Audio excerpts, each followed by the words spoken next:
Entering the real world of dentistry following graduation can be a very exciting yet testing time. After 5 years of the cosy sheltered hospital environment, seeing patients in practice for the first time can feel like the safety bubble around you has finally popped. One aspect of patient care we may not be so used to dealing with is complaints handling. And unfortunately, with an ever-increasing litigious society, this is not going to be an uncommon experience. The GDC refers to dental complaints as any written or spoken expression of dissatisfaction by a patient about a dental service, whether justified or not. Most claims and disciplinary inquiries start their life as a simple complaint. Although there is no one single way to handle a complaint, there are 10 key steps that should always be considered. Good communication is crucial throughout the process of complaints handling. Complaints need to be handled with speed and transparency. It's important to train all those in the dental team who might be involved with the complaints handling process. Untrained staff should then be instructed to direct all complaints speedily to the nearest trained complaints handler. Consider a proactive approach to identifying complaints. The majority of dissatisfied patients do not complain at all. The aim is to encourage patients to tell you if they have a problem before they tell somebody else. Early identification of the dissatisfied patient stops them accumulating a store of complaints. On first receipt of the complaint, you must acknowledge the complaint within 3 working days of the date it was received. Also within this period, an offer must be made to discuss the management of the complaint with the patient and the expected timeframes. A patient is more likely to react favourably if they know that the complaint has been accepted and is being dealt with.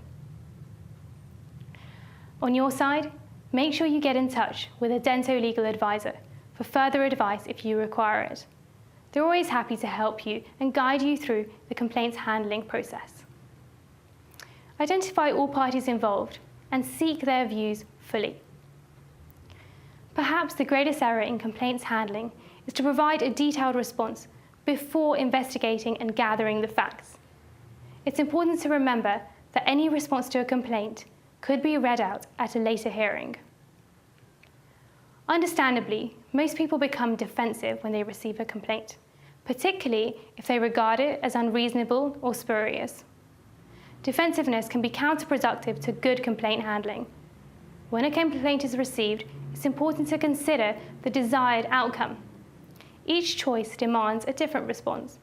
For example, a common error that often results in a counterclaim is the enforcement of a debt when the patient had complained about the quality of the treatment provided.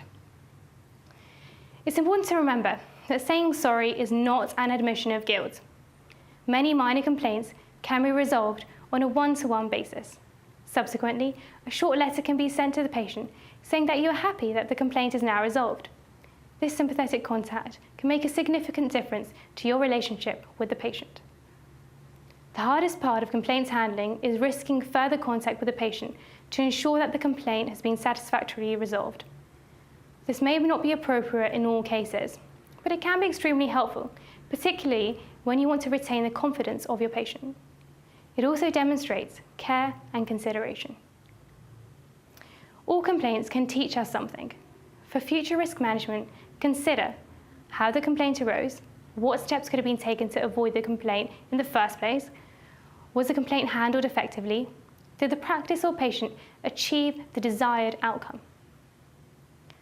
Unless you've had your first letter of complaint yet, it's hard to describe the feeling you'll get, especially if it's an unjustified complaint.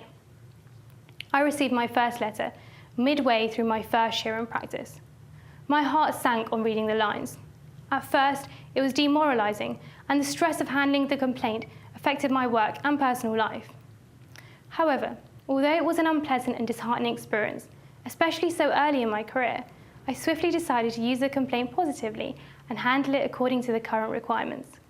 Support of your peers and colleagues is invaluable during these times. Moreover, the yearly indemnity fees surely felt worthwhile. Through this experience, I realized that even the most careful dentists do receive complaints. As a young dentist, there is a higher risk of complaints, and handling them effectively is crucial.